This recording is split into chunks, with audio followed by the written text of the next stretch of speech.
Yeah, I could say the world's staging for a global war, but imagine if aliens showed up and because everybody was already staged for a world war, and we could fight the aliens directly, and then we could win, and then we could have a global government because we were all going to beat each other up, but then we all decided to beat up the aliens, so we all love each other. Humanity even resets into a new no countries, no boundaries. Hey, wasn't that one of the things on the guidestones? I do believe that is. World's going to Yeah, stage for war, and there's going to be an alien invasion, and it'll bring in all those global governance things. Everything will be on a global governance strategy. It'll have to be. Any movements of armies, it'll be a global army. Any movements of money or materials or anything, it'll be a global movement of shipping and a global unification of supply chains under one unified body for the globe to move resources around to fight the aliens, dude. Because one government can't do it alone.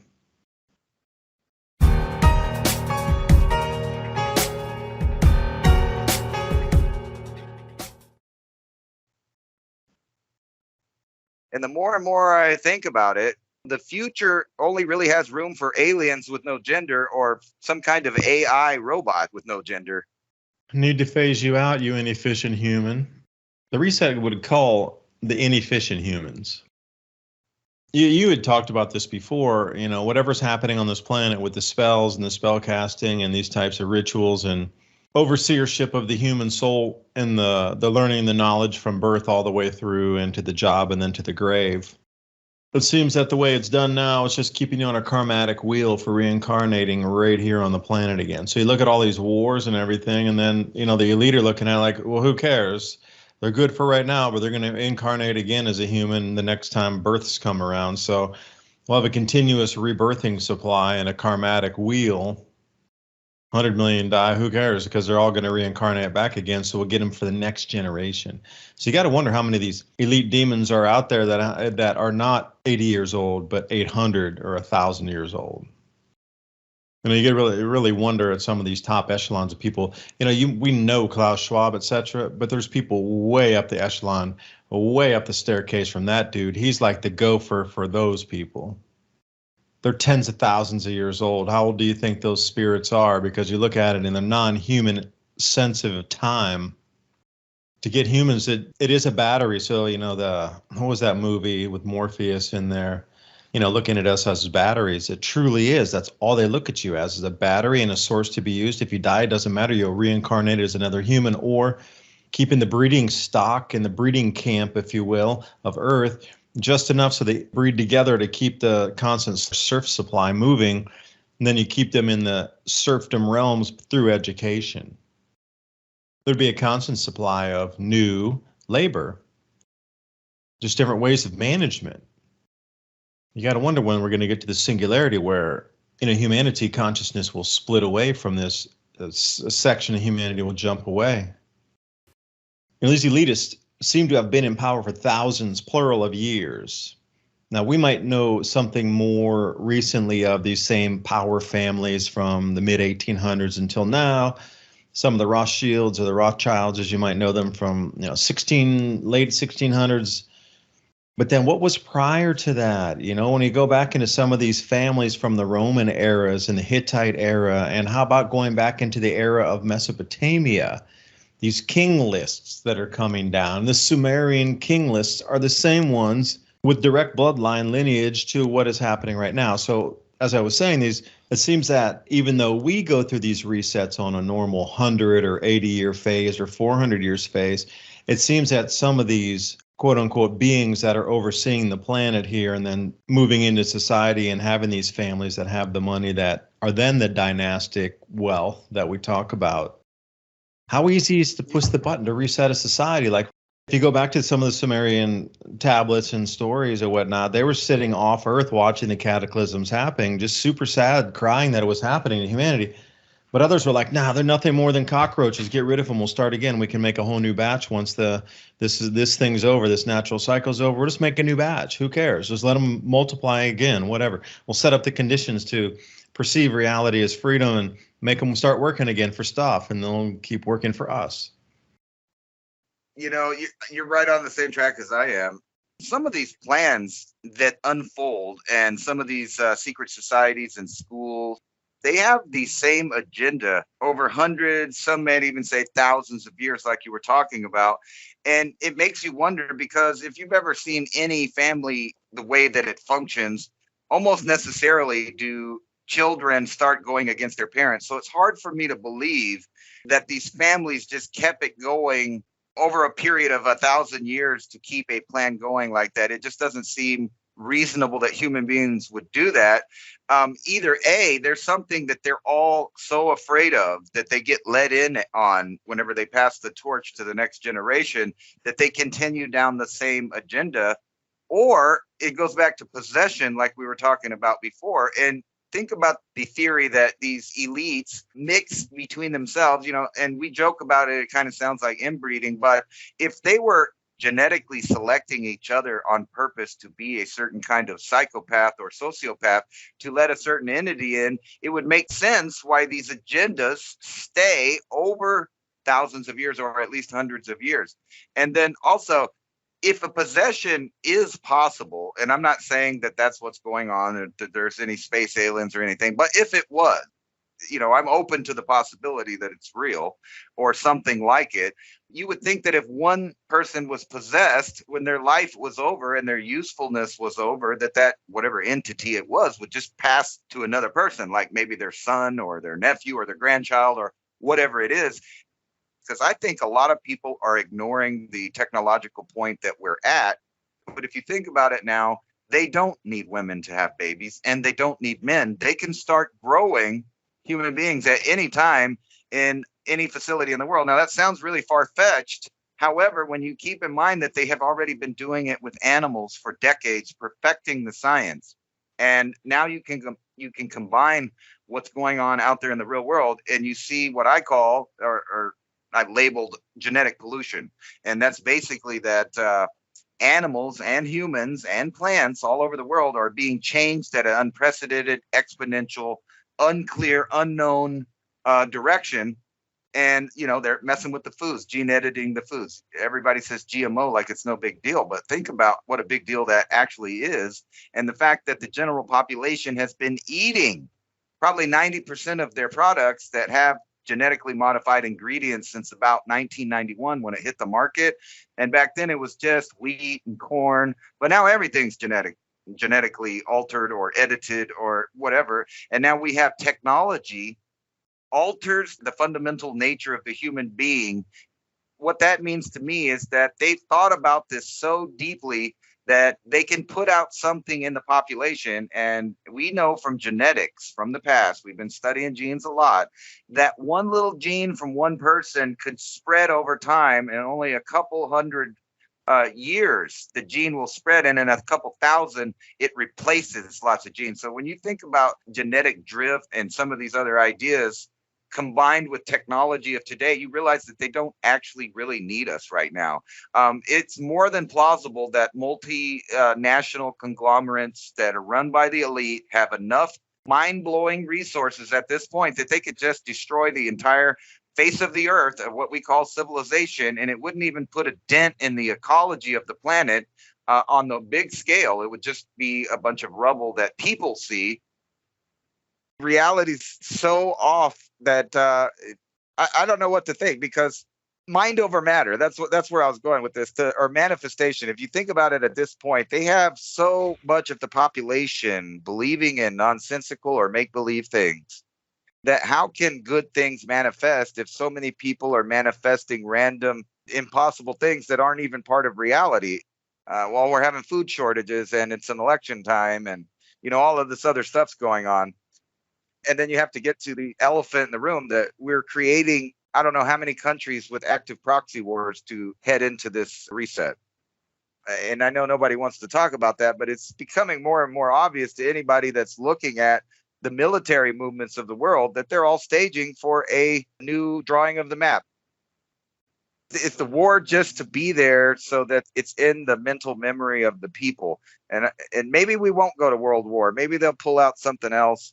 But they only have a couple cards. I mean, you were talking about coincidence before. How coincidental is it for a guy to make a play game of cards that all come true, like the Illuminati cards? Like Is that just one of those things we're supposed to ignore and joke about it and laugh about it? However, it's so accurate, it's mind-boggling. How did that person know? Is he a prophet? I mean, people should be hunting whoever made that game up, and those cards are like a new Nostradamus. How did you know? It's perfect deniability that they control the reality. It's like that old Outer Limits. We control the vertical and the horizontal and the sounds and the sights. Yeah, I could say the world's staging for a global war, but imagine if aliens showed up and because everybody was already staged for a world war, and we could fight the aliens directly, and then we could win, and then we could have a global government because we were all going to beat each other up, but then we all decided to beat up the aliens, so we all love each other. Humanity even resets into a new no countries, no boundaries. Hey, wasn't that one of the things on the guidestones? I do believe that is. There shall be no boundaries, one world. Again, if you're talking about orders of magnitude to change consciousness and perception that a new world has emerged, that the old one is never coming back. What's coming down with this whole food pricing thing and food non-availability, the cascading economy, the full evaporation of the markets and a reset, they're going to need an excuse and like a cover for that. So they need a massive diversion. But here's the thing. This is the last thing in the Illuminati card deck that I haven't seen yet, the alien invasion.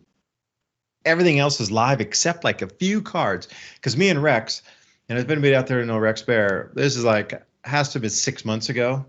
He and I were looking through the last of the cards that had not been played, and we were trying to put meaning to them. Out of the entire set, almost every one has been played. I didn't really know that because at first we're like, yeah, let's go through and find the ones that don't make sense now that could be future events, but we just kept putting them down and down and down and down and down. They were all there. They're all what you consider modern waking day life or had been seen in the last several years. It was like never. Okay, they're all here. Everything's played. The only one I really remember that wasn't played was the aliens. Alien invasion. So think about that cover story for a cover story. Everything that Ransom and I tonight are talking about, collapse of this, food shortage, okay, that will happen. Armies are staged across the planet. And then, bam, suddenly aliens are here. Now imagine the reset of the entire global system at that point. Like aliens could destroy all different kinds of cities. You see what I mean? Like the aliens could do an enormous amount of damage, and then we could knock them out, something like that pre-predictive movie, Day After Tomorrow, and then we'll have a new society built, and there'll be wreckage of the ships laying there. But you brought up a great important point. If you destroyed cities, how long would it take? I saw a couple great National Geographic synopsis or like role plays or what would happen after several hundred years of a city being destroyed in that fashion. 300 years, you don't know it's there. There's some big pillars and girders like what would be underneath of a raised highway. Some of those concrete structures are still laying in the rubble, but almost everything else has been completely crushed and turned into rubble by the trees, even in the middle of the cities and things.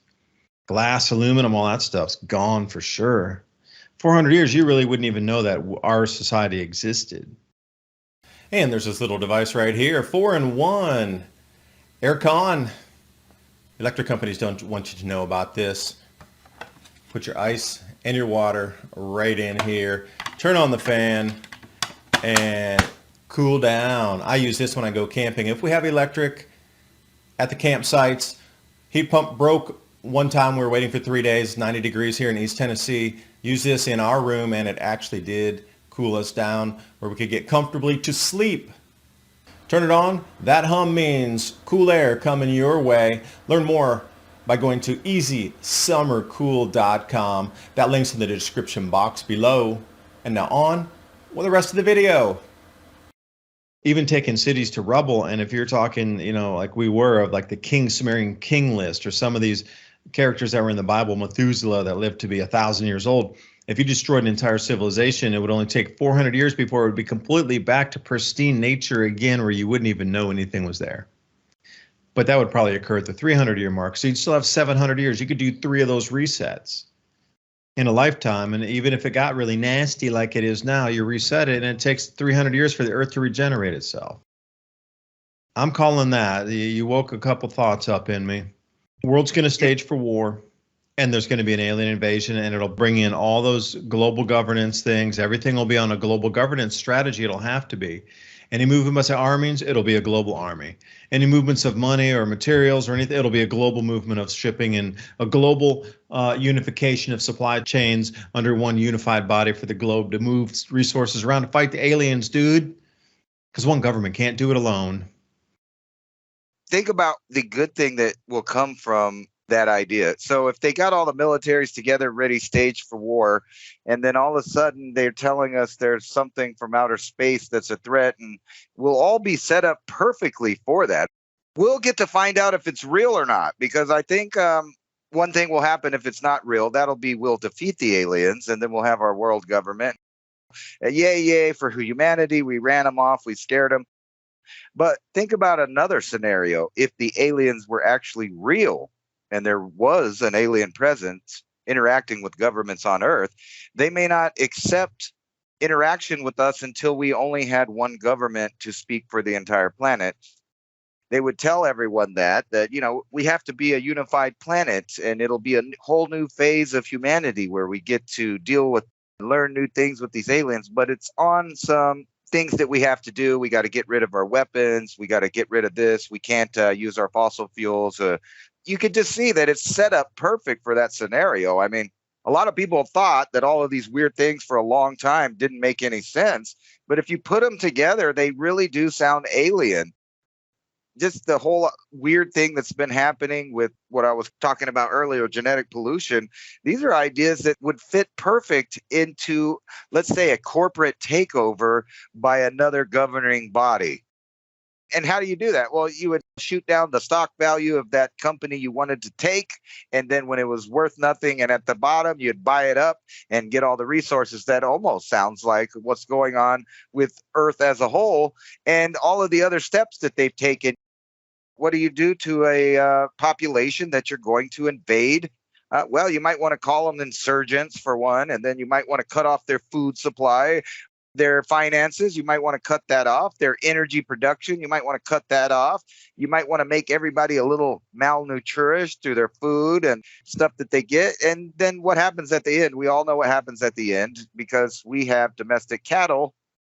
And we know what we do with those at the end of their lifespan, that we feed them, we fatten them up or whatever. But this seems to be a different scenario, like a war scenario, in which you would basically make the population weak, broke, and demoralized. And then you've basically offered them something new, a new way to go, bait and switch, always have a reaction for their solution. Is I think that's what we need to do, is have a reaction for their solution. They always have a solution for the problem that they made, and they make us react to the problem, and then they have the solution. But what if we just react to the solution at the end, because we know what it is, and that's getting rid of any individual human rights that anyone has on the planet. And once you get rid of the borders, firewalls, so to speak, to stop tyranny in its full capacity, they control the speech, the money, the food, everything. It's hard to say with a straight face or deny the fact that we're living in those times. If you're not blaming it on aliens, what would they blame it on? I mean, or would they even care? Would they just go ahead and just let the population decrease? And we could blame it on any number of things. They could call it climate change. They could say it was the war. But aliens does seem to be a play that no one's ever seen before on the planet. It seems like the only thing left, because they've already given us famine, starvation, viruses, etc., nuclear war. They've done it. They've scared us with it. There's really nothing new for them to pull on us besides this idea, and you keep seeing it. So I've been showing everybody this article while we were talking. This article is talking about a new mysterious radio burst in space that has a heartbeat pattern. They keep nudging this idea that right around the corner, we're about to talk to aliens, or at least contact them. And China has decided that this is a feasible idea, and they're putting a lot of resources into it. So that might tell you where the next stage in our fairy tale is going. Well, I mean, Japan and China have been riddled since prehistory and with stories of contact with star beings. Nomo. Got to check out some of the Japanese folklore. Aboriginals. It doesn't really matter where you go. I mean, star visitation has been part of our civilization for at least these last 17,000 years. So, what is it that allows them to visit or be visited? Was it hallucinogens that allowed them to see these creatures in a visitors or visit their dimensions, but it was always a certain psychoactive substance? Because it would be different in Africa than it might be in South America, and it might be different with the peyote up in the deserts. So each one has their own different specific dimensionality or dimensional beings to contact to. So they would all be slightly different because they're in different dimensions. But the psychoactive substances would allow you to visit that. It would always be that same dimension when you plug in, like psilocybin. Boom, you always go to the same place. So what is it with all of the ancient cultures of the planet? All had visitation or connection or just daily life with these beings. And they always come back down to try to teach again. So I don't know. It's a complex subject. Either we've been run this course and run the same rodeo again and the exact same outcome and the same beings will come back. Something seems to be on a cycle here, and we are definitely into the throes of the beginning of it and getting much more deeply into the beginning of this change that we're seeing. It was frightening and shocking with the virus. The famine, that's so old school. That's so last millennia. Come on, dude. The new four horses of the apocalypse, next round around will be like a rainbow unicorn, a zebra, and what else? Obviously, you can see, and everybody can. We're in the cycle now. We're in the beginning of it. So it's going to intensify every day from this point forward. So things are going to actually move much faster from this point. Like really much, much, much faster, like exponential time. The amount of change in a single week now seems like what it would have been a month, even in the COVID time when it was all new, all fresh. Just so much to absorb, so much information, trying to compare it was a tidal wave of flow. Like everything in a month was just years from before. But now it seems like that same month in 2019 and 20 of just overload of info is now squeezed a year into a week or 6 months into a week. It's crazy how much. It seems like time's speeding up in compression. So how much faster can it get? Because if we continue at this rate, we're going to have a year's worth of change happen in a day. Not too distant in the future. Like by 2024, something, they're going to be a year of change in a day. People's minds aren't handling it. There's freaks everywhere. That song Super Freak? Well, yeah, there's freaks everywhere. I mean, as far as the eye can see, there's freaks. So the population is going to be a danger to itself because the freaks are out and the magnetic field's changing. So think about the karma coming back, and I wanted to allude to something here before we get off the program tonight a little bit. But yeah, why has Edon been put on the back burner for so long? It'd been used as one of those things since I was a kid. Even back in the 70s of the hostage crisis, it's been used since that time. It's been on the scary list of things for like however long I've been alive. It's been in my scary rearview mirror. Iran's just behind you the whole time. It's always in the news. It's going to blow off. It's going to be this.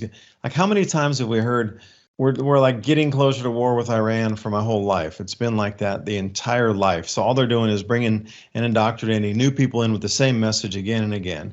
It's getting a little old. And now they're joining the new BRICS currency. So boogeyman. It's almost like a boogeyman with a nuclear weapon with a bar of gold that's a weapon of mass destruction and a new financial system. So anyway, I don't know what would be tradable, Ransom. What do you think? To circle back what you were talking about, it does make you wonder why the governments of the world since World War II have left Iran out of things. Because as you know, the Reich in Germany, they didn't mess with Iran. And some people know why that is because the name of Iran, it means Aryan. That's the ancient Aryan Indus Valley right there. And I believe they were looking for stuff there, and there probably still is things there. But now we're finally technologically able to find out where it is under the sand and dirt and everything. Just like we found all of these other mythological cities, and they're still finding pyramids from Google Earth that are buried all through the Sahara. There's a whole world being uncovered, and I think a lot of it's in Iran.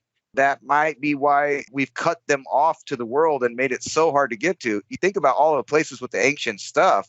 It's really hard to get to places. Like even in Turkey now, it's unstable. So it's hard for people to go to these sites of ancient world and do any kind of investigative thing or find new things because they're now disappearing.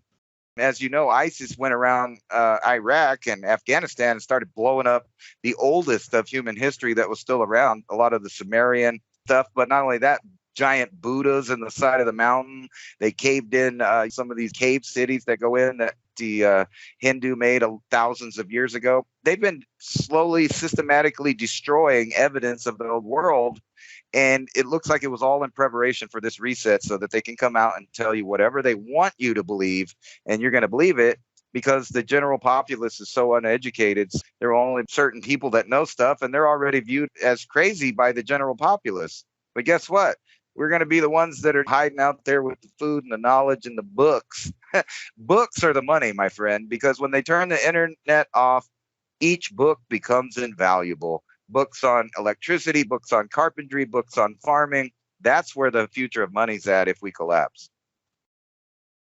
Yes, there are going to be people who have thought a few of these things through and are going to fare a little bit better than others. But at the end of it, it only takes one slip on that creek to break your leg and you don't have medical care. I don't care how much free electricity you have.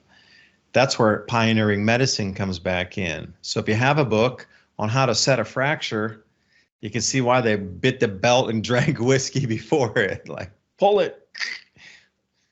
I mean, I don't know how good that would really heal up, but I don't know. We've been here for 10,000 years, at least in this since the Younger Dryas, gone through a cometary impact or on an ice sheet, glacial cooling, heating, massive cataclysms, eruption after eruption, famines, plagues, cometary bombardment, volcanic decades without a summer, and we're still here.